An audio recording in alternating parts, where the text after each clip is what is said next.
Look at you, filthy homeless garbage, thinking you belong among decent people. The two cops sneer as they close in on Cal Monroe, a weary black man standing beside his battered cart.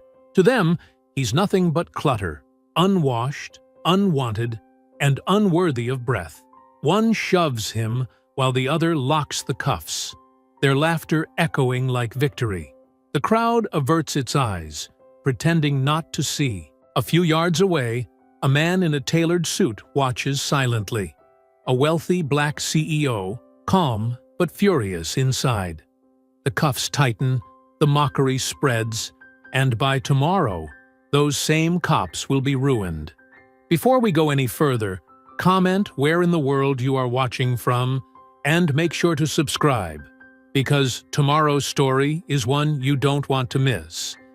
The autumn breeze carried fallen leaves across Piedmont Park as the afternoon sun painted Atlanta's skyline in warm amber hues. Cal Monroe's weathered hands gripped the rusty handle of his shopping cart, its wheels squeaking a familiar rhythm as he moved along the park's winding path.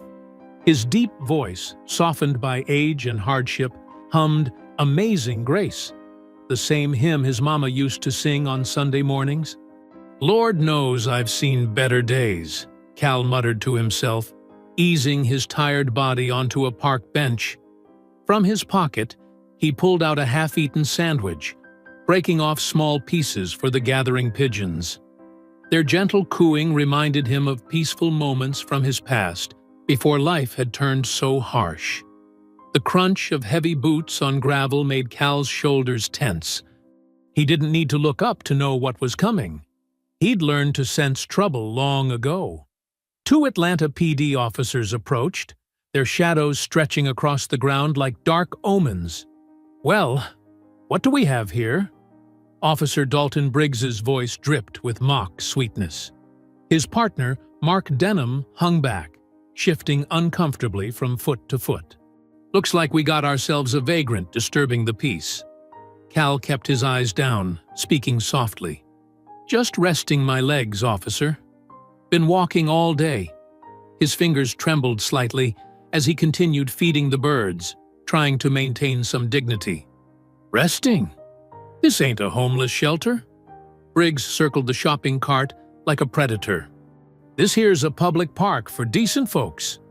His boot connected with the cart's wheel, sending it crashing onto its side. Cal's few possessions scattered across the ground. Some clothes, a worn Bible, a plastic water bottle, and an old photo in a cracked frame. "Please," Cal said, his voice steady despite his racing heart. "Those are all I got." He slowly stood, hands visible, movements careful. A few park visitors slowed their pace, watching from a safe distance. Some pulled out phones, but none stepped forward to help. As Cal bent to retrieve his Bible, Briggs's hand clamped down on his arm. "Oh, no, you don't. That looks like resisting to me." His fingers dug into Cal's flesh. "Wouldn't want you reaching for a weapon." "Please, officer. I ain't done nothing." Cal's voice cracked, decades of dignity crumbling under cruel hands. "Just let me get my things." Briggs moved with practiced violence, sweeping Cal's legs while pushing forward. Cal hit the ground hard, concrete scraping his hands. Denham hesitated for a moment before moving to assist his partner, holding Cal's legs while Briggs pressed his knee into the older man's back. The rough surface bit into Cal's cheek as Briggs ground his face against the sidewalk. Blood began to seep from the abraded skin, trickling down to stain his collar. The cold metal of handcuffs bit into his wrists, ratcheting too tight. "Should have stayed invisible, boy," Briggs whispered, his breath hot against Cal's ear. The slur that followed was quiet enough that only Cal could hear it, but its poison burned deep. The officer's knee pressed harder, making Cal gasp for air. Through pain-blurred vision, Cal noticed expensive leather shoes stepping into view. His eyes traveled up pressed suit pants to the figure of a well-dressed black man standing perfectly still about 20 yards away. Even through his distress, Cal couldn't help but notice how the man's presence seemed to command attention. His stance straight-backed and powerful, his arms folded across his chest. The man's face remained carefully neutral, a mask of professional detachment. But his eyes told a different story. They burned with an intensity that seemed to take in every detail of the scene. The scattered belongings, the blood on the concrete, the growing crowd of uncomfortable onlookers, the smirk on Briggs's face.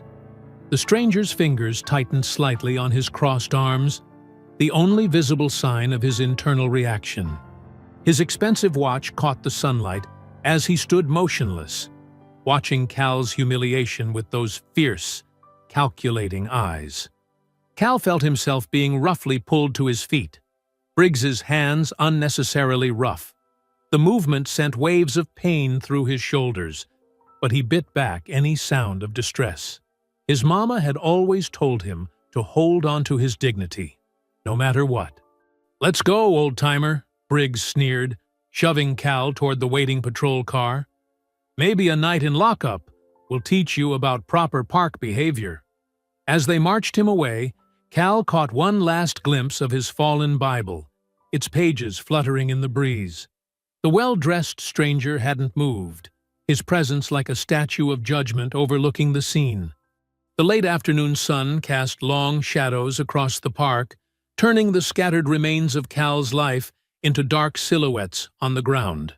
The patrol car's door slammed shut with a finality that echoed across the park. Through the window, Cal watched his shopping cart lying on its side, the wheels still spinning slowly in the autumn air. The pigeons had returned to pecking at the forgotten breadcrumbs, indifferent to the human drama that had just unfolded. The patrol car's back door stood open like a hungry mouth as the officers dragged Cal toward it. His feet scraped against the pavement, leaving dark marks from his worn shoes. Blood from his scraped face dripped onto his collar, spreading slowly through the thin fabric of his shirt. "Watch your head," Briggs sneered, making no effort to prevent Cal from bumping it against the car frame. The cruel irony of the standard police warning twisted into another form of mockery. A commanding voice cut through the tension. "Officers, what's the charge?" Darius Langston stepped forward, his movement smooth and deliberate. His tailored suit and straight-backed posture contrasted sharply with the chaos of the scene. His face remained carefully controlled, but authority rang in every word. Briggs's head snapped around, his expression darkening at the interruption. "Back off, sir. This isn't your business." His hand tightened on Cal's arm, making the older man wince. "Everything that happens in this city is my business," Darius replied, his voice level but carrying an unmistakable weight. He stood perfectly still, hands clasped behind his back, radiating the quiet confidence of someone used to being heard. A few feet away, Myra Jenkins held her phone steady, recording every moment. Her silver-streaked hair was pulled back in a neat bun, her teacher's instinct for documenting wrongdoing evident in her unwavering grip. "Oh, this is going viral," she muttered, just loud enough to be heard. Her fingers swiped across the screen, making sure to capture Briggs's badge number, 6847. Darius's eyes flickered to Denham, noting his badge as well, 42118. The younger officer shifted uncomfortably under that penetrating gaze, his Adam's apple bobbing as he swallowed hard. For a moment, their eyes met, and Denham looked away first, guilt written clearly across his features. "I said back off," Briggs barked, but a note of uncertainty had crept into his voice. Something about the well-dressed stranger's demeanor suggested power, the kind that couldn't be countered with a badge and handcuffs. Cal sat hunched in the back seat now, his dignity intact despite his circumstances. His eyes met Darius's through the window, and something passed between them. A moment of recognition, perhaps, or a shared understanding of injustice. The crowd that had gathered began to disperse, their momentary outrage fading as quickly as it had flared. They drifted away like leaves in the autumn wind, returning to their comfortable lives, leaving behind the scene of casual cruelty. The patrol car's engine rumbled to life. Briggs slammed his door with unnecessary force, a final act of defiance against the watching stranger. The vehicle pulled away from the curb, carrying Cal into the gathering dusk.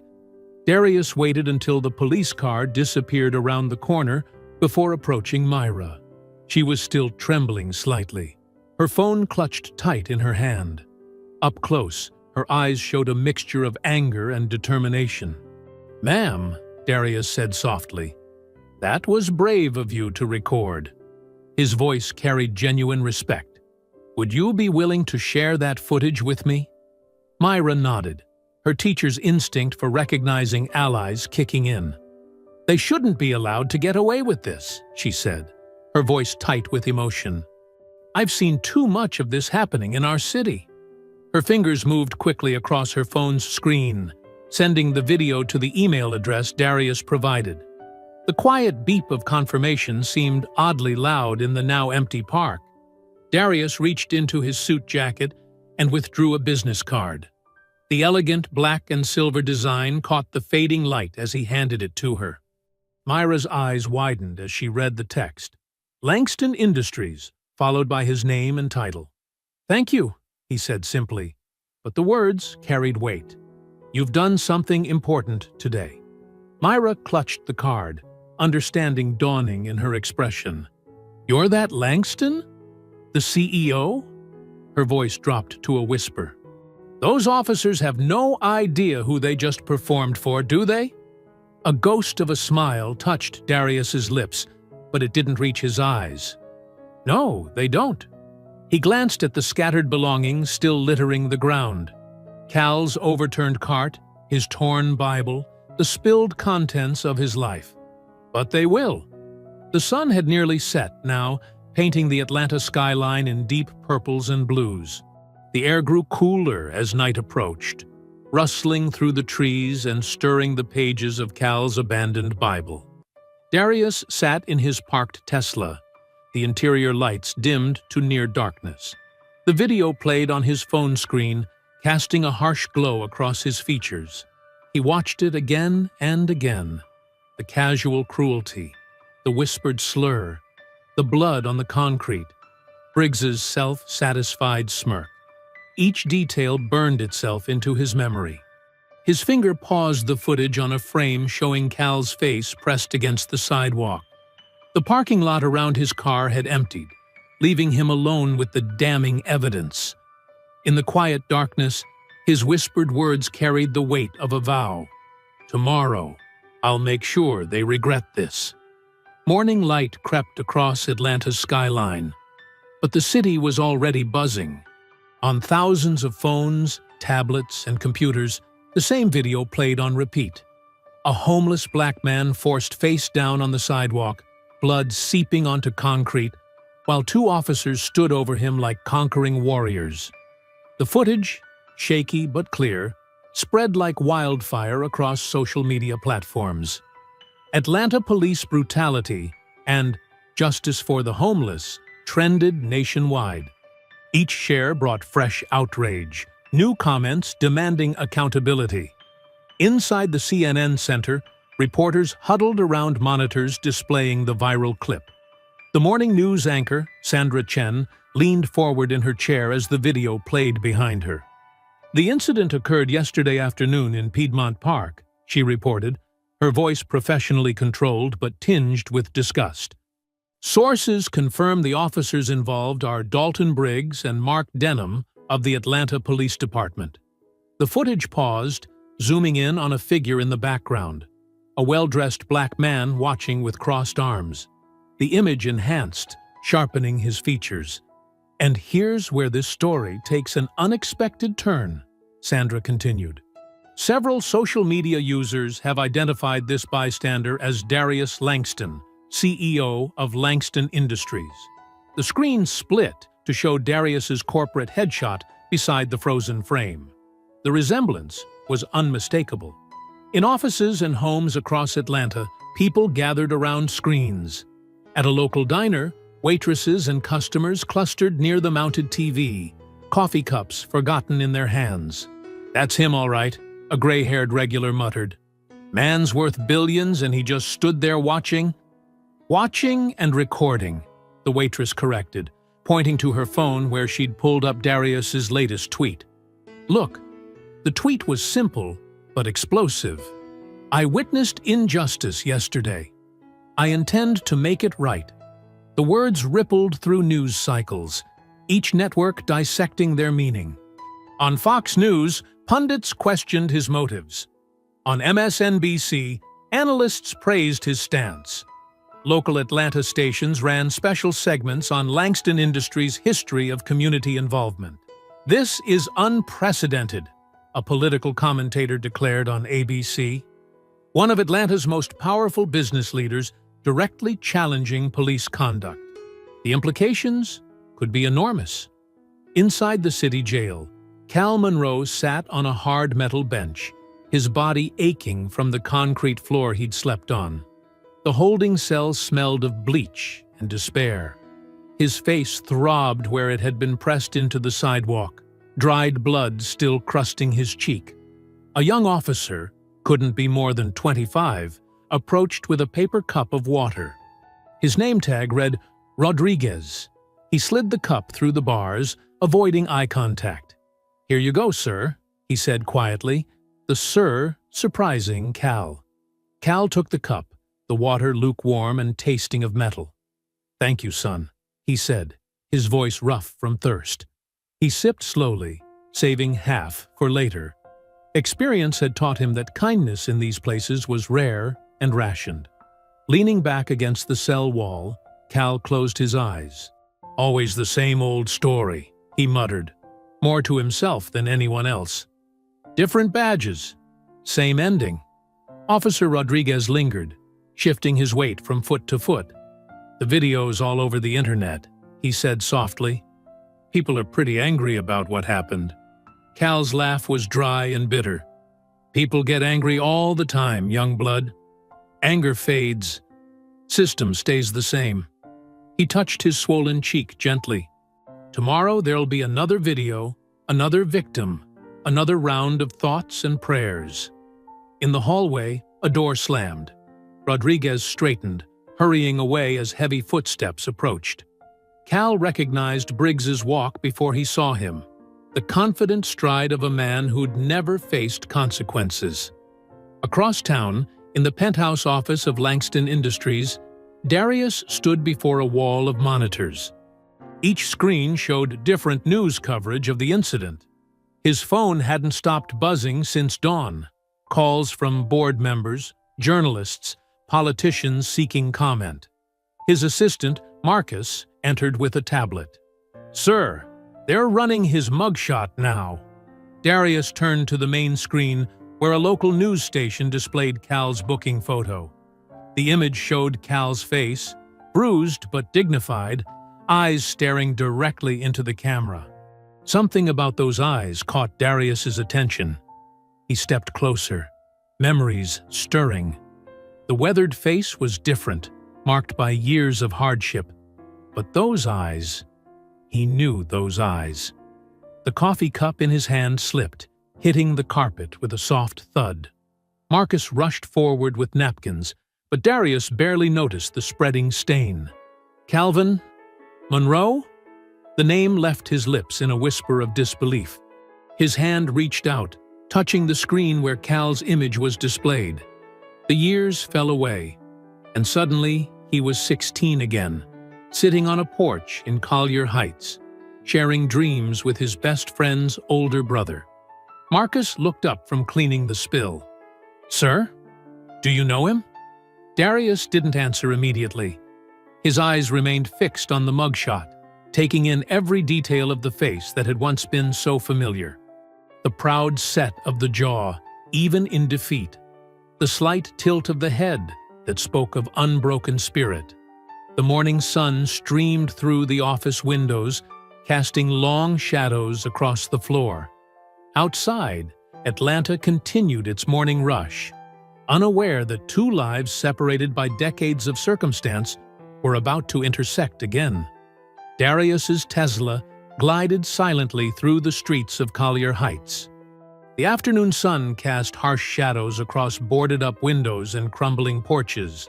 Empty lots where proud homes once stood were now overgrown with kudzu. Every corner held a memory, each one sharper than the last. He slowed at Martin Luther King Jr. Drive, where the old corner store used to be. Now it was just another abandoned building with faded advertisements peeling off its brick walls. His hands tightened on the steering wheel as memories flooded back. Summer, 1992. He was 12, skinny and scared, clutching his backpack as 3 older boys cornered him behind that same store. The tallest one had already landed 2 punches when Cal appeared like an avenging angel, 16 and fearless. "You touch him again," Cal had said, voice steady and dangerous, "and we're gonna have problems that don't end today." The bullies scattered. Cal helped Darius up, checked his bloody nose, and bought him a grape soda. "Listen up, little man," he'd said, sitting on the curb. "World's gonna try to make you small. Don't let it. You stand tall even when you're scared." Darius pulled over, parking beside what used to be Mrs. Johnson's house. The porch where they'd spent countless evenings was now half-collapsed. He could still hear Cal's voice mixing with the crickets and distant trains, teaching him how to defend himself. "Keep your thumb outside your fist," Cal had instructed, demonstrating the proper form. "Plant your feet like roots. Nobody can push you down if you're grounded." Those lessons went beyond fighting. Cal would help Darius with homework, explaining math problems with infinite patience. "You're smart as hell, little brother," he'd say. "Don't let anyone tell you different." Everything changed after Sarah died. Cal's sister, barely 23, killed by a drunk driver who walked away with community service. Darius remembered the funeral, watching Cal's light dim. The laughter disappeared. The wisdom turned to silence. Then came the arrest. A routine traffic stop planted evidence, a public defender who slept through the trial.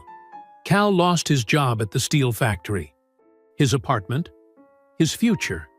Darius was away at MIT on scholarship when it happened, drowning in guilt for not being there. The Tesla's navigation system beeped, indicating he'd arrived at his next destination. The Mercy House shelter stood between a dollar store and a check-cashing place, its brick facade clean but worn.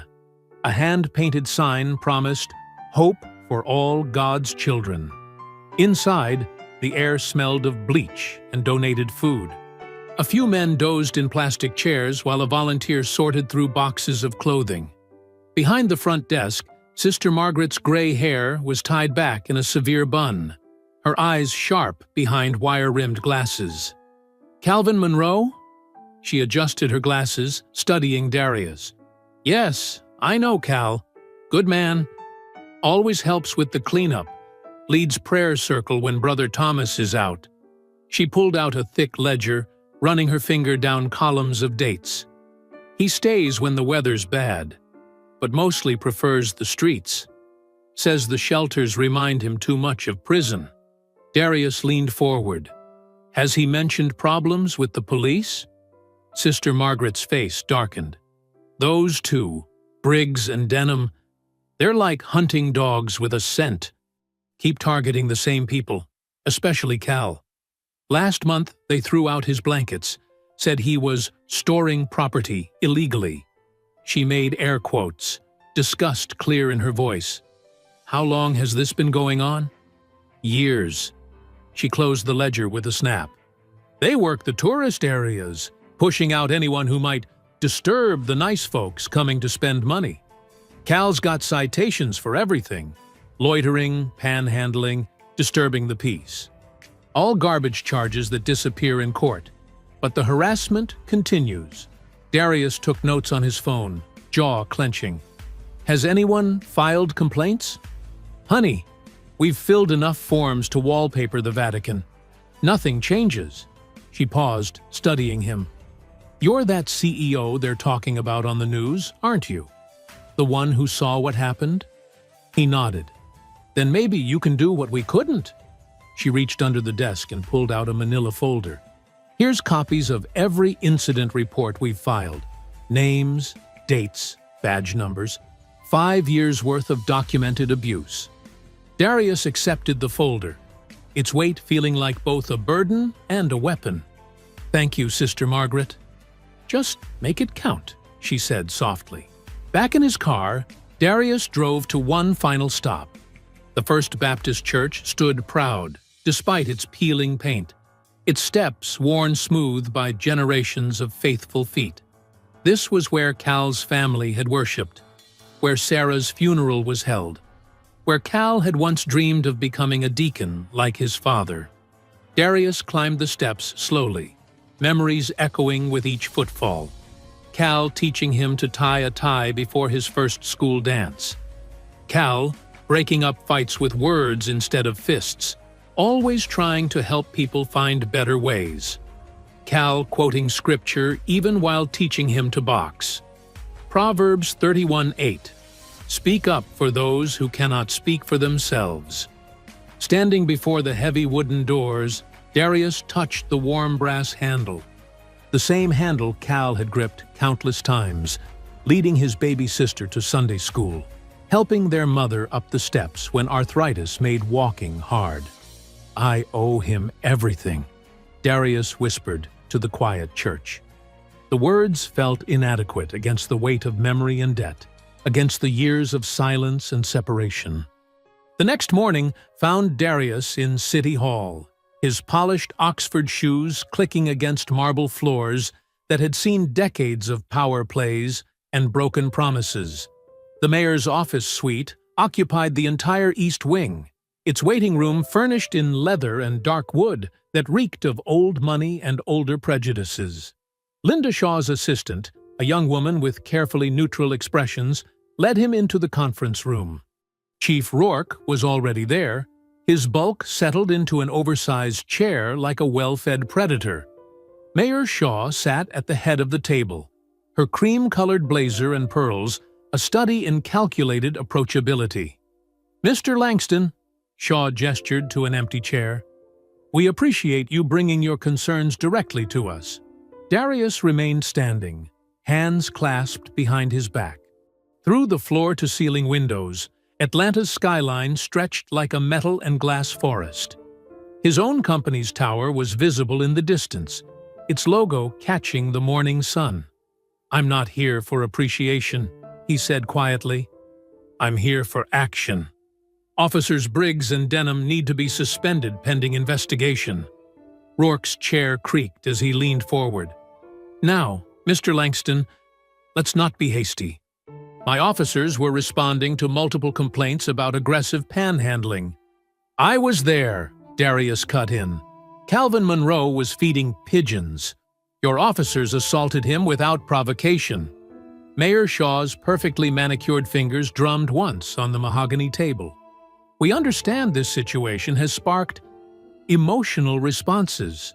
Rest assured, we'll handle this internally through proper channels. Proper channels? Darius's laugh held no humor. Like you handled the Williams case? The Rodriguez incident? How many internal investigations end up buried in bureaucratic limbo?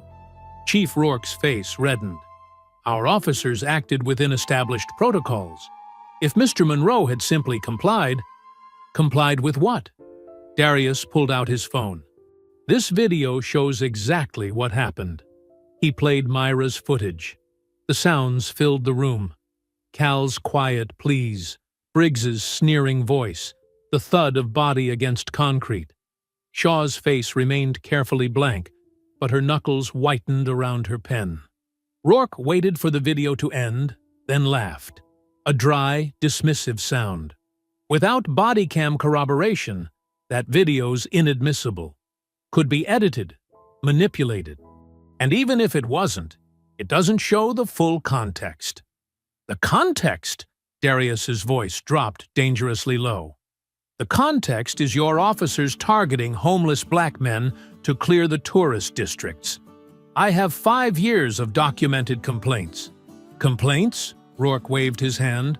from unreliable sources, addicts, vagrants, people with records, people like Cal Monroe, who lost everything because your department planted evidence. Mayor Shaw straightened.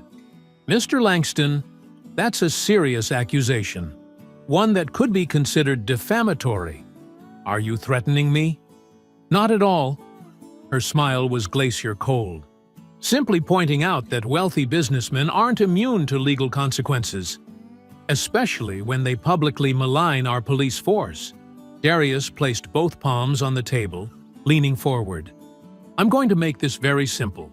Either you suspend those officers and launch a real investigation, or I'll file a civil rights lawsuit that will make national headlines for months. You do that, Rourke's voice dripped condescension, and we'll be forced to investigate every aspect of your involvement. Your relationship with Monroe, your company's hiring practices, your personal life. Amazing what determined investigators can uncover. The threat hung in the air like smoke. Darius straightened slowly, adjusting his tie. You know what amazes me? How quickly you showed your true colors. Didn't even try to pretend this was about justice. Justice? Shaw's laugh was brittle. This is Atlanta politics, Mr. Langston. The sooner you understand that, the better for everyone. Everyone who looks like you mean. The mayor flinched. Rourke's face darkened. That's enough. We're done here. Yes, Darius moved toward the door. We certainly are. He paused in the doorway, looking back at them. My mother used to say, silence in the face of evil is evil itself. I won't be silent, and I won't stop until those officers face consequences. The door closed behind him with a soft click that echoed like a gunshot. Hours later, in the precinct's basement, Chief Rourke found Officer Briggs pacing between filing cabinets. The younger man's usually smug face showed traces of worry. Sir, about the body cam footage. Delete your logs, Rourke cut him off. All of them. I'll handle the rest. But internal affairs, we'll find nothing but technical malfunctions. Rourke's smile was ugly. Amazing how unreliable these cameras can be. In the department's IT office, a tech named Morrison typed commands into a terminal, his face illuminated by multiple screens. Chief Rourke's instructions had been clear. Any footage from Briggs or Denham's cameras during the incident needed to disappear. Click by click, byte by byte, the evidence vanished into digital darkness. The truth of what happened to Cal Monroe in Piedmont Park became just another ghost in the machine. Another story the system would deny. The tech sat back, rubbing his eyes. On his screen, a simple message blinked. Files deleted successfully. Morning light streamed through the floor-to-ceiling windows of Langston Industries' main conference room, casting long shadows across the polished mahogany table. Camera crews jostled for position, their equipment creating a forest of tripods and microphones. The air hummed with tension and whispered speculation. Darius stood at the podium, his charcoal suit immaculate, his presence commanding. The company logo behind him seemed to pulse with each camera flash. He gripped the sides of the podium, scanning the packed room of reporters, activists, and corporate representatives.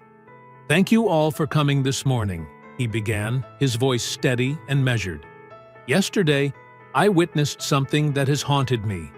Not because it was shocking, but because it was routine.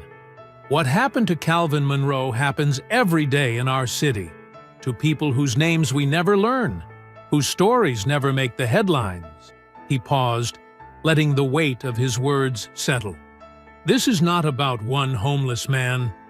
This is about every black man dehumanized under the guise of law. Every person deemed disposable by those sworn to protect them. Every silent witness who looks away because speaking up feels too costly. The room erupted with questions. Reporters shouted over each other, hands shooting up like startled birds. Mr. Langston, are you accusing the Atlanta Police Department of systemic racism? Will Langston Industries be taking legal action? Do you have any response to Chief Rourke's statement about proper procedures being followed? Darius raised a hand, silencing the chaos. Let me be clear. What I saw in Piedmont Park wasn't a procedure. It was an assault. Officer Briggs and Officer Denham didn't serve or protect. They brutalized an unarmed man whose only crime was existing while poor and black in a gentrified space. In the front row, Janet Reese shifted uncomfortably. Her designer suit and perfectly styled hair couldn't hide the worry lines creasing her forehead. She watched the ticker symbols scrolling across her phone screen, each showing red arrows pointing downward. The mayor's office claims this incident is being investigated internally, Darius continued. But we've seen how internal investigations work. They disappear into bureaucratic black holes. Evidence vanishes. Witnesses change their stories. And nothing changes. A reporter from the Atlanta Journal-Constitution stood up. Mr. Langston, your company's stock has dropped 12 points since markets opened. Several major shareholders have expressed concern about mixing business with political activism. How do you respond? Darius smiled, but his eyes remained hard. I built this empire from nothing, from a one-room apartment in Collier Heights, watching my mother work 3 jobs, from scholarship applications filled out by candlelight because the electricity got cut off. I'm not afraid of losing it for the truth. Janet's heel tapped nervously against the floor. She could see board members in the back of the room exchanging glances, their disapproval practically radiating across the space.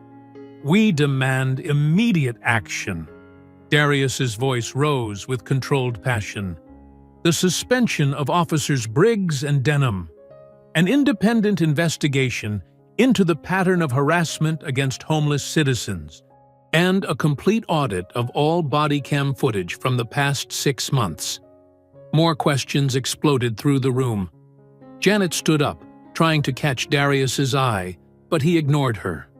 To the city officials watching this, you can threaten me. You can try to bury the truth, but you cannot stop what's coming. Because this isn't just about Calvin Monroe anymore. This is about every person who's ever been told to stay quiet, stay small, stay invisible. The cameras clicked frantically. Social media feeds exploded with real-time quotes and video clips. Hashtags started trending. Justice for Calvin. Langston speaks. Atlanta cops exposed. As Darius stepped away from the podium, Janet intercepted him before he could reach his office. You're wading into political waters, she hissed, following him down the corridor. The board is furious. Thompson Industries is threatening to pull their contracts. You're putting everything at risk. Darius stopped, turning to face her. You mean I'm putting your comfort at risk? Your carefully constructed position between 2 worlds. Janet flinched. That's not fair. I'm trying to protect what you built. No, he said softly. You're trying to protect the system that lets you pretend you're not part of the problem. He left her standing there, her expensive heels rooted to the marble floor. The day stretched into evening. Darius sat in his office, watching the city lights flicker to life below. His phone hadn't stopped buzzing with messages. Board members demanding emergency meetings, shareholders threatening to sell, reporters begging for exclusive interviews. His assistant brought in the evening papers. The headlines screamed, Langston Industries CEO declares war on police. Stock plummets as tech giant turns activist. Shareholders question leadership after controversial stance. As night settled over Atlanta, Darius's phone buzzed one final time. An unknown number. The message was simple. They're watching you. Be careful. He placed the phone face down on his desk, staring out at the city he thought he knew. Somewhere out there, Cal was in a cell. Somewhere, Briggs and Denham were probably laughing, thinking they were untouchable. Somewhere, The truth was being buried one deleted file at a time. The city sparkled below, beautiful and corrupt, a maze of power and privilege where justice got lost in the shadows between skyscrapers. But Darius had navigated mazes before. He'd built his empire by learning every back alley and hidden door. Now, he would use that knowledge to tear down the walls of silence, brick by brick. The downtown office building looked abandoned, its brick facade weathered, and windows clouded with city grime. Perfect cover for a man who preferred to stay invisible. Darius stepped through the creaking door, the smell of old coffee and cigarettes hitting him immediately. Ray Coleman's office occupied the third floor, a cluttered space with filing cabinets lining every wall.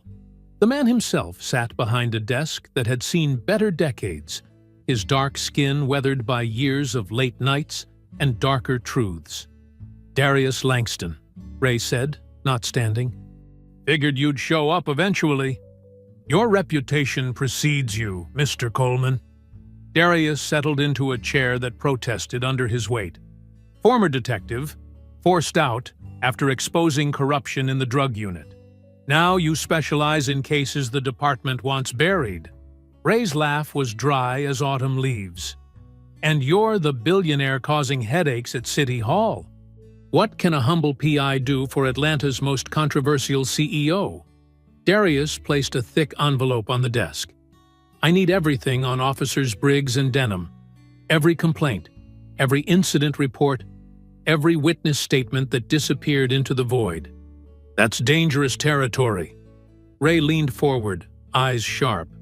"Those files have a way of getting people hurt. I'm already in the crosshairs. Might as well make it count." Ray opened the envelope, whistled at the retainer check inside. "For this kind of money, I'll dig up their kindergarten records."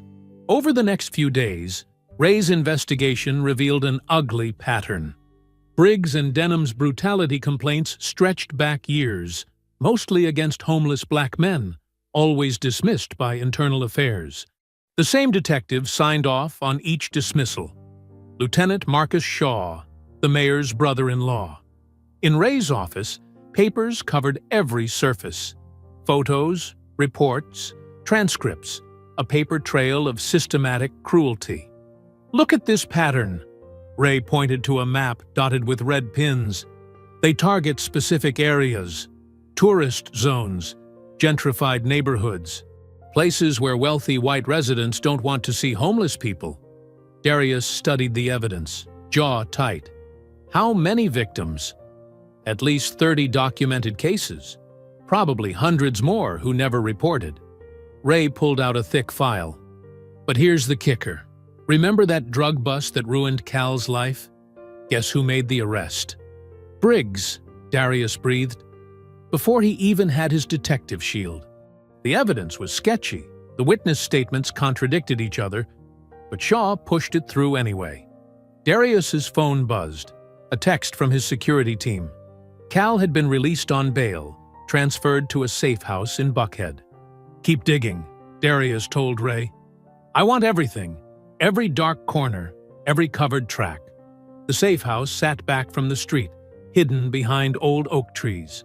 Inside, Cal Monroe sat at a kitchen table, wearing clean clothes that still had store creases. His face showed fading bruises, but his eyes held the same quiet dignity Darius remembered from childhood. They stared at each other across decades of silence. "You look different," Cal said finally. "Suit probably costs more than I made in a year at the factory." "You look the same," Darius replied. "Still got Mom's Bible verses written in your eyes." Cal's laugh was rough with emotion. "Why'd you care now? All these years, all those nights under bridges, in shelters, why now?" Darius sat down heavily. "Because I didn't back then. I got out, got successful, told myself I'd come back and fix things. But I kept waiting for the right time, the right way. Meanwhile, you were out there living it every day." "Living it?" Cal's voice cracked. "I was dying out there, piece by piece. Watching everything I built crumble because some cop decided I fit a profile. Lost my job, my apartment, my family, everything I was. I know, and I can't fix that. But I can make sure they never do it to anyone else. Cal studied him. You really think you can take down the whole system? They'll destroy you first. Let them try. Darius pulled out Ray's files. We've got evidence. Pattern of abuse, falsified reports, covered-up complaints. The same officers, the same supervisor, the same targets. It's all here. Evidence disappears, Cal said quietly. Truth gets buried. You know how it works. Not this time. Darius spread the documents across the table. This time we have resources, influence, media attention. This time we make them face what they've done. Cal touched a photo of himself from his factory days, clean-shaven, uniform pressed, standing proud outside the steel mill. I used to believe in justice. Used to think if you worked hard, played by the rules, it would be enough. It should have been enough. Darius's voice was thick with regret. But now we make them change the rules. They sat in silence, two boys from Collier Heights who'd taken very different paths to this moment. Through the window, Atlanta's skyline glittered like false promises. I'm scared for you, Cal admitted. These people, they don't play fair. They'll come at you with everything they've got. Good. Darius's smile was fierce. Let them come. We take them all down. Briggs, Denham, Shaw, every last one who thought they were untouchable. Cal reached across the table, gripped Darius's hand, the same handshake they'd shared as kids making playground pacts. Together this time? Together, Darius promised. No one gets left behind again. Outside, the oaks whispered secrets to the Georgia wind. Inside, two men began planning a revolution, armed with truth and decades of denied justice. Janet Reese sat in her corner office at Langston Industries, staring at her vibrating phone. The mayor's private number flashed on the screen. Her manicured nail hovered over the answer button for 3 heartbeats before she swept it right. Janet Reese speaking. Her voice was smooth as polished marble. Ms. Reese. Mayor Shaw's tone dripped with false warmth. I hope I'm not interrupting anything important. Through the glass walls of her office, Janet watched employees hurrying past, their faces tight with the tension that had gripped the company since Darius's crusade began. Not at all, Mayor Shaw. What can I do for you? Let's be direct. Your client is causing considerable disruption, the kind that could damage a lot of careers, including yours. Janet's fingers tightened around her pen. Mr. Langston is pursuing what he believes is justice. Justice? The mayor's laugh was sharp. He's pursuing a vendetta that could tear this city apart. And I wonder, does he know about your husband's position in the police union? The pen snapped in Janet's grip, ink staining her fingers. Deputy Commissioner Marcus Reese, her husband of 15 years, the man whose connection to the department had opened so many doors. That's hardly relevant to my work as corporate counsel, Janet said carefully. Everything's relevant now. Your husband signed off on half those disciplinary reports Langston's investigating. If this explodes, Marcus goes down. Your comfortable life goes with him. Janet closed her eyes, remembering the previous night's dinner. Marcus pacing their kitchen, ranting about that uppity CEO who needed to learn his place. What exactly are you suggesting? Be our eyes and ears. Feed us his strategy, his evidence. Help us get ahead of this before it's too late. The mayor paused. In return, certain connections remain buried. Certain careers remain intact. Janet stared at the photo on her desk, her and Marcus at their wedding, both smiling, both believing they'd made it. I'll need time to think. Time is luxury we don't have. Make your choice. The line went dead. Janet sat perfectly still, watching her reflection in the window. Successful black woman in designer clothes, living proof the system could work if you played along. But whose system was it, really? Her computer chimed. A video link from the police department's PR team. Officer Briggs's public statement. She clicked play. Dalton Briggs sat before the camera in his dress uniform, badges gleaming. His expression was carefully arranged into something approaching contrition. "I want to address the recent incident in Piedmont Park," he began, voice steady.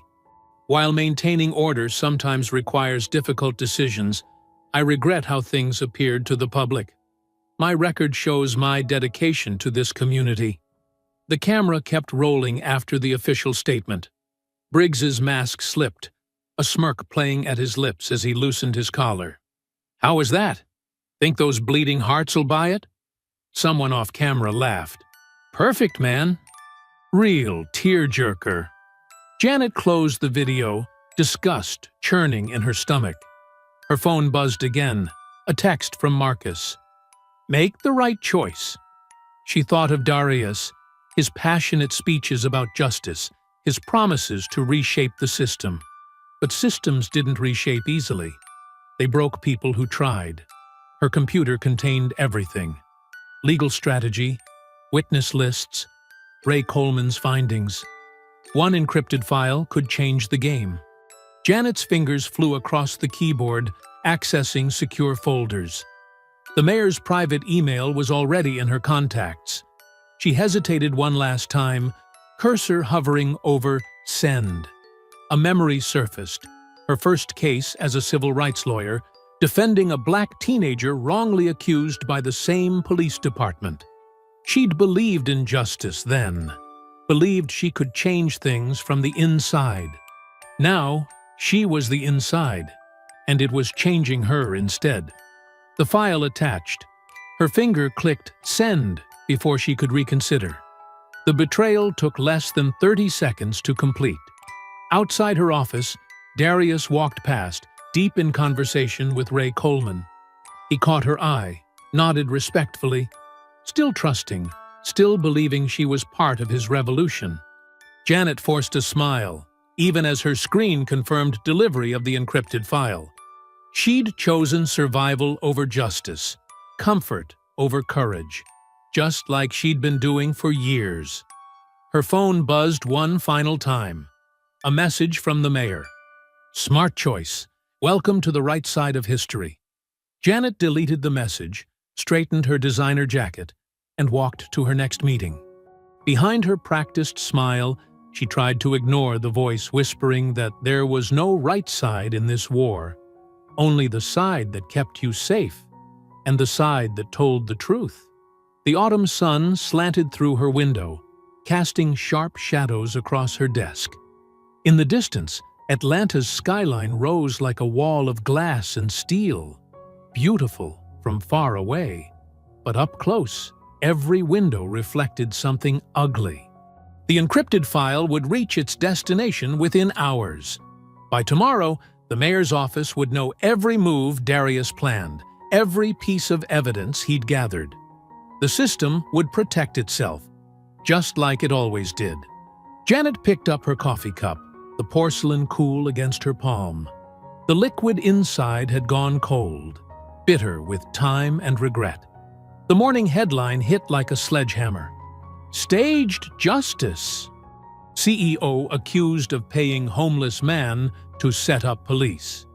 Darius stood in his office, watching the media circus unfold on multiple screens. The Atlanta Journal-Constitution's website displayed leaked emails, conversations that never happened, showing payments that were never made. Mr. Langston coordinated with Calvin Monroe weeks before the incident, one outlet reported. Sources claim up to $50,000 changed hands. His phone wouldn't stop buzzing. Reporters swarmed the Langston Industries lobby like hungry wolves. Security had to form a human barrier just to get him into the building. Janet burst into his office, clutching a tablet. "Darius, have you seen?" Every word. His voice was ice. He watched her face carefully, searching for signs of guilt, but her mask of concern was perfect. "This is serious," she said, pacing. Nike just pulled their contract. Microsoft is reviewing our partnership. The board is calling for an emergency meeting. Darius turned to the wall of windows overlooking Atlanta. The city sparkled in the morning sun, beautiful and treacherous. They're lying. The emails look real, Darius. They have bank transfers, meeting schedules. I said they're lying. His reflection showed steel in his eyes. And you know it. A knock at the door interrupted them. Myra Jenkins entered, her usual teacher's composure replaced by urgent worry. I came as soon as I saw the news. Janet's phone buzzed. The board's waiting. They want answers. Give me a minute with Ms. Jenkins, Darius said.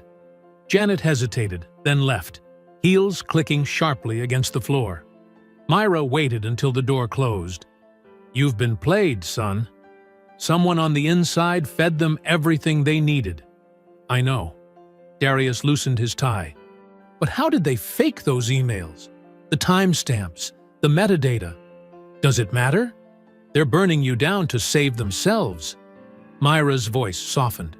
Maybe it's time to step back, live to fight another day.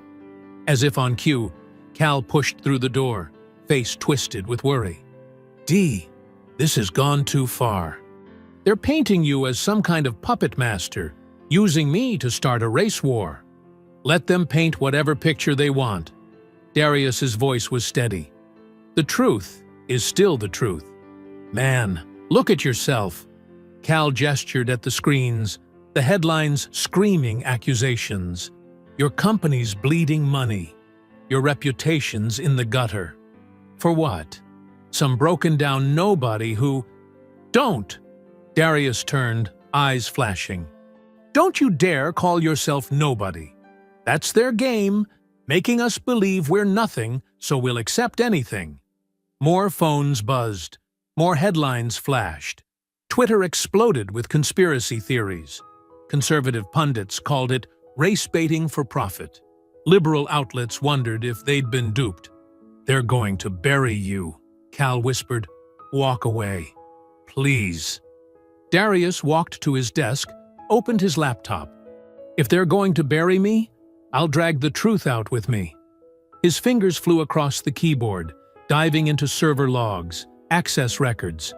20 years of tech experience had taught him one thing. Data always left footprints.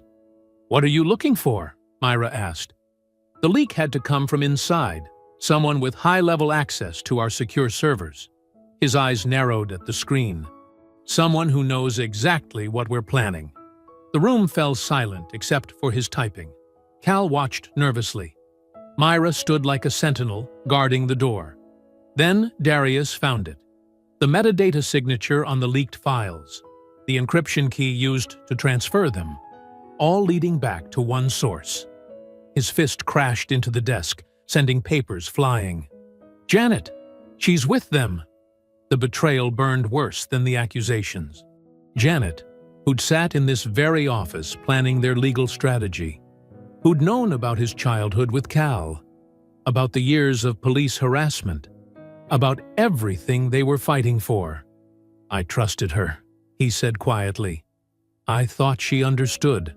She understands just fine, Myra replied. She just chose the other side. Cal picked up a fallen newspaper, its headline now seeming darkly ironic. Langston's Crusade, Justice or Manipulation? So what now? Cal asked. They've got your lawyer, your reputation, half your company. Now, Darius straightened his tie, smoothed his jacket. Now we show them what real manipulation looks like. His phone buzzed again, the board demanding his presence. Outside, reporters still circled like vultures. The mayor's office had already released a statement condemning this attempted manipulation of public servants. The system was closing ranks, just as it always did. But this time, it had made a crucial mistake. They think money and power are the same thing, Darius said, gathering his files. They're about to learn the difference. Myra touched his arm. Be careful. Cornered animals bite hardest. Good. His smile was sharp as broken glass. I want them to bite. Every attack leaves evidence. Every lie leaves a trail. He looked at the city skyline one last time, remembering the boy he'd been, the lessons Cal had taught him about fighting back. The system thought it could bury him with fake emails and media spin. They'd forgotten what made him dangerous wasn't his money. It was his memory. Memory of every slight, every injustice, every moment the system showed its true face. The board was waiting. The vultures were circling.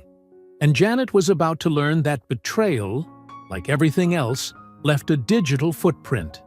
The police precinct loomed against the gray afternoon sky, its brick facade as cold and unwelcoming as a prison. Darius straightened his suit jacket, ignoring the throbbing in his temples from a sleepless night. News vans lined the street, cameras already rolling. "Mr. Langston," reporters shouted. "Any comment on the bribery allegations?" He strode past them, purpose in every step. The department's glass doors slid open with a hiss. Inside, the fluorescent lights cast harsh shadows across faces that turned to stare. Some curious, others hostile. At the front desk, Officer Chen's eyes widened. "Sir, can I help?" "I need to speak with Chief Rourke." Darius's voice carried across the lobby. "About the missing body cam footage and doctored arrest logs." Heads turned, phones emerged to record. Behind the desk, Chen reached for his radio, but Dalton Briggs was already approaching, that familiar smirk twisting his face. "Well, if it isn't Atlanta's favorite troublemaker." Briggs planted himself in front of Darius, arms crossed. "Come to apologize for that little PR stunt. I want access to the original arrest logs." Darius matched Briggs's stance. "The real ones, not whatever sanitized version you submitted." Other officers gathered, forming a loose circle. Someone was live streaming. "Good. You got a warrant?" Briggs's smirk widened. "Or did you think flashing your platinum card would be enough? Those records are public domain." Darius took out his phone, started recording. "Unless you're admitting there's something to hide." Briggs stepped closer, invading Darius's space. His breath smelled of coffee and spite. "You think your money changes who you are to us?" "No." Darius didn't back down. "But it might change how many people watch what happens next." The tension crackled. Officers shifted nervously, aware of the growing crowd of observers. Through the glass doors, more news crews gathered. "Last chance," Darius said quietly. "Show me the logs." Briggs's hand shot out, shoving Darius hard in the chest. "That's assault on an officer!" Darius stumbled, but caught himself. "I haven't touched you." "Resisting!" Briggs lunged forward. The next moments exploded in chaos. Briggs grabbed Darius's arm, twisting it behind his back. Other officers swarmed in, their combined weight driving him to the floor. His cheek hit the cold tile, the same position they'd forced Cal into. "Stop resisting!" someone shouted, though Darius lay perfectly still. Cameras flashed, phones recorded. Someone in the crowd yelled, "He's not fighting back!" A knee pressed into his spine. Handcuffs bit into his wrists. Through it all, Darius kept his eyes open, memorizing faces, badges, details. The same tile pattern Cal had seen, the same boots pressing down, the same system showing its true face. They hauled him up roughly. His silk tie was twisted, his jacket torn. A thin line of blood trickled from his split lip where it had hit the floor. Chief Rourke appeared, looking more annoyed than concerned. "Book him." Assault on an officer, resisting arrest, disturbing the peace. "The only disturbance is your corruption," Darius said clearly, knowing the cameras were still rolling. "How many other innocent men have you done this to?" "Get him out of my sight." Rourke waved dismissively. They marched him through the precinct's back corridors, past rows of desks where officers pretended not to stare. His shoes, Italian leather, now scuffed, squeaked against the linoleum. The booking process was deliberately slow, each step drawn out to maximize the humiliation.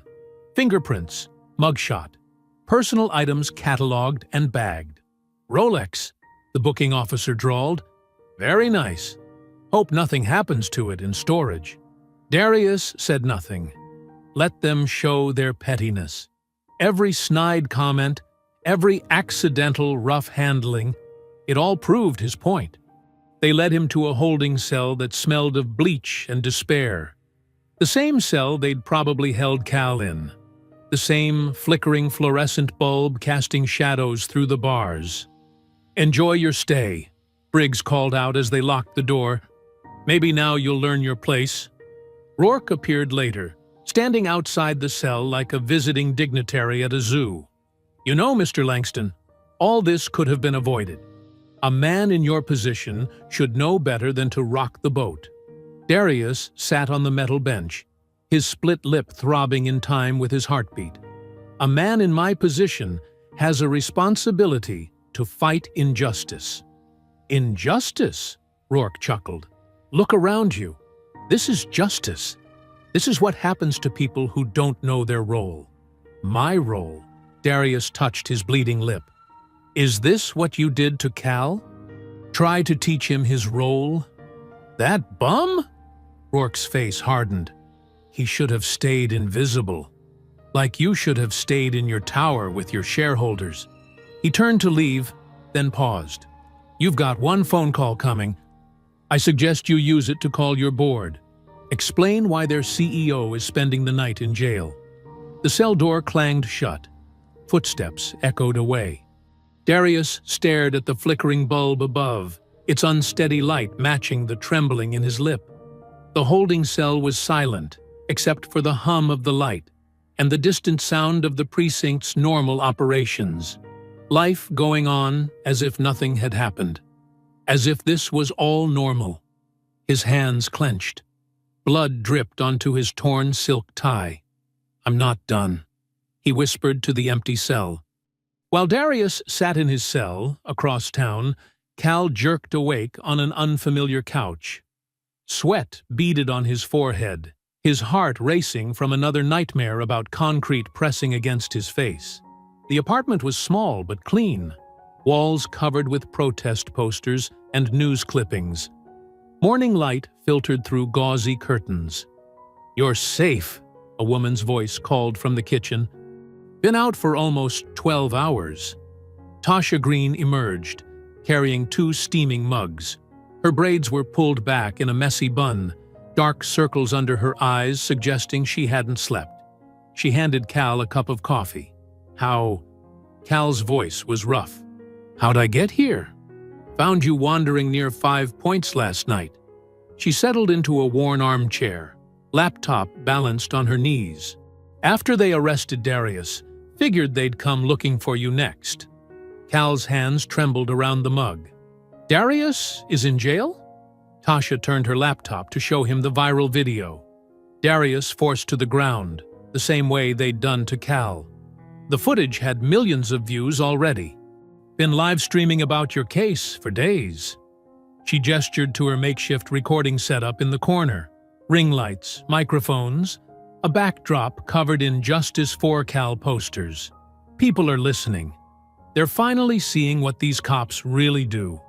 Cal set down his coffee, shoulders hunched. Seeing ain't the same as changing. They'll bury this like they bury everything else. Not this time. Tasha opened the encrypted folder on her laptop. "Got something they can't bury." She played a recording, a young officer's shaky voice describing how Briggs and Denham regularly targeted homeless black men, planting evidence and falsifying reports. How Chief Rourke protected them, rewarded them. "That's just the start," Tasha said. "Got 3 more whistleblowers ready to talk. Plus," a knock at the door made them both freeze. Tasha grabbed her phone, ready to start recording, but relaxed when a familiar voice called out, "It's Ray. I got the files." She let in Ray Coleman, the private investigator looking as exhausted as the rest of them. He carried a heavy messenger bag, which he set carefully on Tasha's cluttered coffee table. Darius knew they'd come for him eventually, Ray explained, pulling out a sleek external hard drive. Had me gather everything weeks ago. Internal memos, deleted body cam footage, financial records showing payoffs. Cal leaned forward. You saying Darius planned this? Not getting arrested, Ray said. But he knew they'd try to silence him. Made sure the truth would get out, even if they did. Tasha connected the drive to her laptop. Documents filled the screen, hundreds of them. Evidence of years of systematic abuse, all meticulously catalogued. Look at this, she whispered, opening an email chain. Rourke ordering officers to target specific neighborhoods, telling them to clean up the streets before major events. That's where they got me, Cal said quietly. Week before the Super Bowl. Said I was bad for tourism. Ray pulled out more files, printouts of text messages between officers bragging about beatings, photos of falsified evidence, spreadsheets tracking unofficial arrests. They thought they were untouchable, Ray said. Got sloppy. Left trails. Tasha's fingers flew over her keyboard, organizing the evidence into categories. We need to release this smart. Build the story, piece by piece. People need to understand, Cal said, his voice stronger now. This ain't just about me or Darius. It's about every person they've hurt. They worked through the morning, Tasha crafting powerful social media threads while Ray verified sources. Cal recorded a statement, his quiet dignity more damning than any angry tirade. They tried to make me invisible, he said to the camera. Make me feel less than human. But I'm still here, still standing. Around noon, Tasha's phone buzzed. Another whistleblower, this time from the evidence room. More footage, more proof of tampering.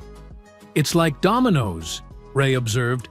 Once the first one falls, people are scared of Rourke, Cal said. But they're more scared of staying silent now. Tasha nodded, reviewing the growing mountain of evidence on her screens. Years of injustice, carefully hidden, now exposed to light. Know what's powerful? She said. Every time they tried to shut someone up, they created another witness, another voice ready to speak. Cal stood by the window, watching the city below. Somewhere out there, Darius sat in a cell, just like Cal had so many times before. When do we release it? He asked. We build it right, Tasha said, her eyes fierce. Make it so big, so clear, they can't spin it away. No more shadows for them to hide in. She pulled up her live stream setup, adjusted her lights. Her following had grown exponentially since Darius's arrest, hundreds of thousands waiting for updates. First, she said, we show them who you really are, Cal. Not their stereotype, not their excuse. The real you. Cal nodded slowly. Been invisible so long, almost forgot what that felt like. Time to be seen, Ray said quietly. Time to let that light burn away all their lies. Tasha positioned her camera, checked the frame. Her voice was steel and fire when she spoke. Let's burn the truth into daylight. Dawn crept over Atlanta, painting the safe house windows in pale gold. Darius sat at the kitchen table, ice pack pressed against his swollen jaw, his usual crisp suit replaced by a simple black t-shirt. The holding cell's concrete floor had left its mark. He winced with each movement, ribs bruised from the officer's special attention. Cal paced near the window, checking the street below every few minutes. His shopping cart, rescued by Tasha's volunteers, sat in the corner, a reminder of how quickly life could strip everything away. Still can't believe they actually locked you up, Cal said, shaking his head. You, a CEO. Money doesn't change the color of my skin. Darius's voice was rough. Just means they enjoyed it more. Tasha burst through the door, laptops and cables bundled in her arms. Dark circles rimmed her eyes. She hadn't slept since Darius's arrest. Social media's exploding. Your mugshots everywhere. Good. Darius shifted the ice pack. Let them see what their proper channels really look like. Myra Jenkins arrived next, carrying bags of breakfast and coffee. She'd been coordinating online support since the beginning, her retired teachers' network spreading the story far and wide. "Half my former students are ready to march," she said, setting out coffee cups. "The other half are lawyers offering to help." They gathered around Tasha's impromptu command center, laptops, tablets, and phones covering every surface. Evidence files spread across the floor in careful piles, witness statements, leaked documents, video footage. "We've got their whole system mapped out," Tasha explained, pulling up spreadsheets. Every false arrest, every covered-up complaint. 3 years of targeting homeless black men before tourism events. "They're already trying to spin it," Myra added, scrolling through news sites. "Calling you a privileged CEO trying to stir up trouble." Darius laughed without humor. "Privileged? I grew up eating government cheese with Cal, worked 3 jobs through college, built my company from nothing." "That's what we show them," Cal said quietly. "The real story. Not just what they did to us, but why they thought they could get away with it." Tasha nodded, typing rapidly. "Langston Industries has one of the biggest private broadcasting networks in the South. How many viewers can you reach?" "Live streaming capability for about 12 million, Darius said. "More through partner channels." "Perfect." Tasha pulled up a presentation template. "We do it live. No editing, no filters. Raw truth straight to the people." They spent hours planning the broadcast. Myra coordinated with social justice groups to spread the word. Cal practiced his testimony with Ray, each word carrying the weight of decades of silence. Around noon, they did a technical rehearsal. Tasha's professional equipment merged seamlessly with Langston Industries' network. The Safe House living room transformed into a makeshift studio. "Audio level's good," Tasha called out, adjusting her controls. "Video feed is clean." Darius stood before the camera, his bruises stark under the lights. Despite his injuries, he radiated the same quiet power that had built his empire. "Test your opening," Tasha directed. Darius looked directly into the lens. His voice was low, but carried steel beneath the surface. "They took everything. Now I'll take their power." "Cut." Tasha checked the playback. "Perfect. Raw, but controlled." Cal watched from the side, remembering the scared kid who once hid from bullies. "You really ready to risk it all?" "Already lost what matters," Darius replied. "My reputation, board support, stock value, all gone. But they showed their true faces. Now everyone else will see them too." Myra's phone buzzed with updates. "Police unions calling an emergency press conference. They know something's coming." "Let them sweat," Tasha said, reviewing their evidence sequence. "Each denial just makes our proof stronger."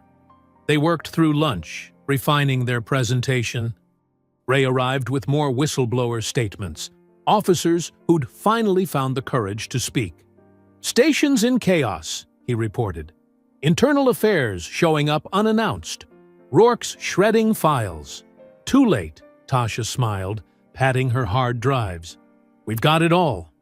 The afternoon sun slanted through the windows as they prepared for tomorrow's broadcast. Each person knew their role. Tasha directing, Myra monitoring response, Ray verifying sources live. Cal studied his own reflection in a darkened screen. The homeless man they'd tried to erase, now about to expose their whole system. "You don't have to do this part," Darius told him quietly. "Could use a spokesperson." "Need to see my face," Cal replied. "Need to know I'm real. That we're all real." Tasha called them together for final checks. Equipment tested, backup systems ready, security protocols in place. She'd brought in trusted friends to guard the building's entrance.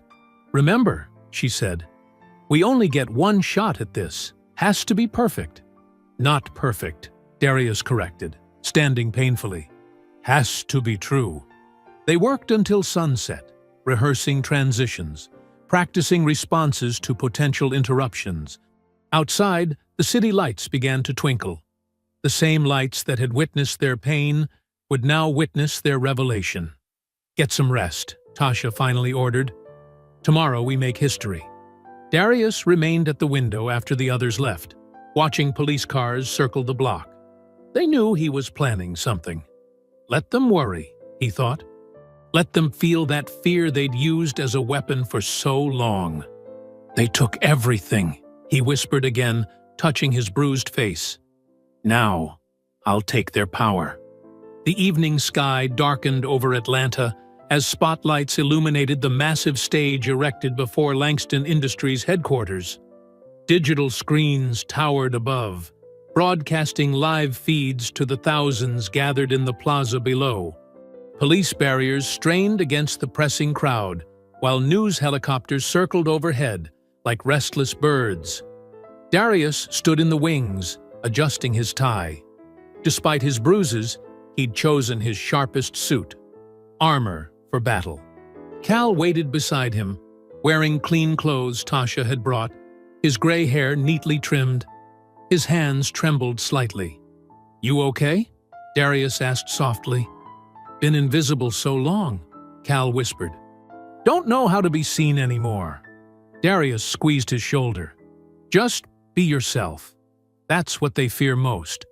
Tasha's voice crackled through their earpieces. "Live in 3 minutes. 12 million viewers already logged in. Twitter's crashing." Security teams swept the perimeter as more people flooded the streets. Signs bobbed above the crowd. Justice for Cal. End police brutality. Black Lives Matter. Church groups stood alongside activists, grandmothers beside college students. 60 seconds, Tasha called. From her control room, she could see police units gathering at the edges of the crowd. They're mobilizing, but keeping their distance. Of course they are, Darius muttered. They want to watch their own execution. The massive screens flickered to life. A hush fell over the crowd as Darius and Cal walked onto the stage, their steps echoing through the speakers. Camera flashes exploded like lightning. "Good evening," Darius began, his voice steady and clear. "My name is Darius Langston. 2 weeks ago, I watched police officers assault my childhood friend Calvin Monroe for the crime of being homeless while black. When I demanded justice, they assaulted me too." He touched his bruised jaw. "But tonight isn't about me. It's about decades of systematic abuse hidden behind badges and bureaucracy. Tonight, we show you what they never wanted you to see." The screens shifted to body cam footage. Not the malfunctioning official versions, but crystal-clear recordings saved by officers with consciences. Scene after scene played out. Briggs and others targeting homeless black men, planting evidence, falsifying reports. Gasps rippled through the crowd. Some people cried. Others shouted in anger. Cal stepped forward, his voice stronger than he'd expected. "That was me last month, and the month before. Always the same officers, always the same lies." The footage shifted to internal police emails. Tasha's team highlighted key phrases. "Clean up the tourist zones," "usual suspects," "keep it off the books." Chief Rourke's name appeared repeatedly, directing operations, approving cover-ups. "Notice the pattern," Darius continued. "Every major convention, every tourist event, they'd sweep through, arresting black men like Cal. No charges filed, no records kept. Just make them disappear until the visitors leave." More documents filled the screens.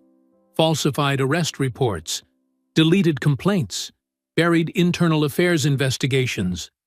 The crowd's anger grew palpable, a living thing that breathed and surged. Then came the bombshell.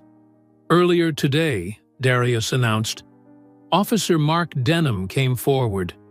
This is his unedited body cam footage from the morning after Cal's arrest. The video showed Denham entering Chief Rourke's office. Rourke sat behind his desk, smirking as he ordered the footage deleted. The reports altered. "Handle it like always," Rourke's voice rang clear. "These animals need to learn their place, and if that tech CEO keeps pushing, we'll remind him where he came from too." The crowd erupted in outrage. But before they could react further, movement rippled through the plaza. Dark suits appeared at the edges, earpieces glinting. "Federal agents," Tasha's voice crackled in their ears. "FBI and Justice Department." They moved with precise coordination, converging on the police station across the street. The crowd parted, phones recording everything. Live news feeds caught Chief Rourke being led out in handcuffs, his face ashen. Briggs followed, still trying to look tough even as steel circled his wrists. The plaza exploded in cheers. People hugged strangers, crying and laughing. Some dropped to their knees in prayer. Others chanted, "Justice! Justice!" Cal stared at the scene, tears streaming down his weathered face. "Never thought I'd see this day." "Look at me," Darius said, turning to face his old friend under the bright lights. "You're not invisible anymore." "None of us are." The crowd's roar grew deafening as more officers were led out. Janet Reese was escorted from her law office. The mayor's chief of staff emerged from City Hall with agents beside her. Tasha's voice came through their earpieces again. "Social media's exploding. Every major network's picking it up. Police departments across the country are trending." On stage, Cal stepped forward one last time. His voice shook, but carried clearly through the speakers. "I used to tell young Darius, don't let them make you small. Tonight, we stand tall. Tonight, we are seen." The screens showed Rourke and Briggs being placed in federal vehicles, their faces illuminated by camera flashes. The same harsh lights they'd used to blind and intimidate now exposed them to the world. The marble halls of Atlanta's federal courthouse echoed with footsteps as people filed into the packed courtroom. 3 weeks had passed since the broadcast that shook the city. Morning light filtered through tall windows, casting long shadows across worn wooden benches. Dalton Briggs sat at the defendant's table, his uniform replaced by an ill-fitting gray suit. His usual swagger had deflated, leaving behind a smaller man who kept glancing nervously at the jury box. His attorney whispered something in his ear, but Briggs just stared straight ahead. Cal and Darius sat in the front row behind the prosecution. Cal wore a new navy blazer, his silver hair neatly combed. The dignity he'd always carried now matched his appearance. Beside him, Darius remained stone-faced, watching Briggs like a hawk. "All rise," the bailiff called, as Judge Martinez entered. The rustling of bodies filled the air as everyone stood. "In the matter of the United States versus Dalton Richard Briggs," the judge began, her voice sharp and clear. "The prosecution may proceed with their evidence." The prosecutor, a young black woman named Andrea Collins, approached the podium. "Your Honor, the government will now present video evidence of the defendant's pattern of conduct." The courtroom lights dimmed. Screens flickered to life, showing the familiar scene in Piedmont Park. But this time, it wasn't just Myra's cell phone footage. Multiple angles played simultaneously. Security cameras, bystander videos, even partial body cam footage recovered from damaged files. Cal's quiet humming as he fed pigeons. Briggs's aggressive approach. The shopping cart crashing over. In the present, Cal closed his eyes, but Darius gripped his arm gently. "Look at him," Darius whispered. "He has to face what he did." The videos continued, Briggs's knee driving into Cal's back. The racial slurs captured clearly on multiple recordings. Blood seeping into concrete. "Notice the defendant's expression," Collins directed the jury. The footage zoomed in on Briggs's face. The smirk, the casual cruelty, the absolute certainty of his power. More videos played, years of similar incidents, homeless men targeted, beaten, their belongings destroyed. The same smirk, the same certainty. Briggs shifted uncomfortably in his chair as his voice echoed from the speakers. Should have stayed invisible. The jury members' faces hardened. The prosecution presented internal emails, text messages between officers, recorded phone calls from holding cells. A portrait emerged of systematic abuse, of power wielded like a weapon against the powerless. The defendant didn't just abuse his authority, Collins argued. He reveled in it. He celebrated it. He recorded his crimes believing he was untouchable. During a brief recess, Cal stood in the hallway, breathing deeply. Darius brought him water. "You doing okay?" Darius asked. "Yeah," Cal nodded. "Just never thought I'd see him looking so small." Back in session, Briggs's attorney attempted to paint him as a dedicated officer in a difficult job. But the evidence was overwhelming. Every defense crumbled against the weight of video after video, witness after witness. Finally, after hours of testimony, the judge called for closing arguments. Collins stood one last time. Officer Briggs betrayed his oath, his badge, and his community. He didn't protect and serve. He terrorized and abused. The evidence shows a man drunk on power, who believed his authority made him untouchable. Today, we prove him wrong. The jury deliberated for less than 2 hours. When they returned, the forewoman's voice rang clear. On the charge of aggravated assault under color of law, we find the defendant guilty. On the charge of civil rights violations, we find the defendant guilty. On the charge of official misconduct. The list continued. Guilty on all counts. Judge Martinez's gaze pierced Briggs as she delivered the sentence. "Mr. Briggs, you betrayed everything your badge represented. You used your power to terrorize the vulnerable. You showed no mercy, no humanity, and no remorse. I sentence you to 15 years in federal prison." The smirk finally vanished completely from Briggs's face as officers, former colleagues, approached with handcuffs. Outside the courthouse, reporters swarmed the steps. Headlines flashed on phones. Mayor Shaw announces resignation. Attorney Janet Reese faces disbarment hearing. Police reform bill passes city council. Cal stood in the sunshine, watching Briggs being led to a prisoner transport van. The same walk of shame he'd forced on so many others. Darius stood beside him, both men silent as they witnessed justice unfold. "You know what I keep thinking about?" Cal said quietly. "That day in the park, feeding those pigeons. Such a simple thing. Just existing in peace." Darius nodded. "You'll have that again." "We all will." They watched the van drive away, carrying Briggs to the first day of his 15 years. No sirens, no lights, just another prisoner in the system he'd abused. "Justice isn't revenge," Darius said, patting Cal's shoulder. "It's remembering. Remembering who we are, what we deserve, and what happens when good people stand up." Cal smiled faintly, the lines around his eyes softening. The morning sun warmed his face as more headlines scrolled. Federal investigation expands to 3 more precincts. Police union leadership resigns en masse. City Council approves homeless advocacy program. A gentle breeze stirred the trees lining the courthouse steps. The same trees that had witnessed countless injustices now watched as the tide finally turned. Reporters continued shouting questions. Cameras flashed. But Cal and Darius stood quietly in the moment, remembering.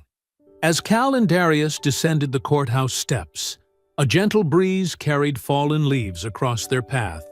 Police sirens wailed in the distance, a sound that once meant terror for Cal, but now felt different somehow. Tasha Green stood at the bottom of the steps, live streaming for her followers. History was made today, she announced into her phone. Officer Dalton Briggs, who terrorized our community for years, will serve 15 years in federal prison. The courthouse plaza buzzed with activity. News vans lined the street, their satellite dishes reaching toward the sky like metal trees. Reporters clustered in groups, speaking rapid fire into cameras about the historic verdict. "Mr. Langston," they called out. "Mr. Monroe, a statement, please." Cal paused, his hand gripping the stone railing. The same hands that had been pressed into concrete that day in the park now steadied him as he faced the crowd. The memory of Briggs's knee and his back flashed through his mind, contrasting sharply with the image of Briggs being led away in handcuffs. "You want to say something?" Darius asked quietly. Cal straightened his new blazer, a gift from Darius that still felt strange against his shoulders. "Maybe it's time." Myra Jenkins pushed through the crowd, her phone raised just like that first day in the park. But now she smiled, nodding encouragement. Other familiar faces appeared. Shelter workers who'd helped Cal over the years, community members who'd testified, even Officer Denham, who'd turned state's evidence against his former partner. Cal stepped forward, and the microphones tilted toward him like metal flowers seeking sunlight. His voice, once silenced by fear, rang clear across the plaza. "I was invisible," he began. "That's what they wanted. Invisible when I needed help. Invisible when I asked for justice. Invisible when they put their boots on my neck." The crowd fell silent, hanging on every word. Even the seasoned reporters lowered their notepads, simply listening. "But somebody saw me," Cal continued, glancing at Darius. "Somebody remembered when I was more than just a man on the street. And that's what justice looks like.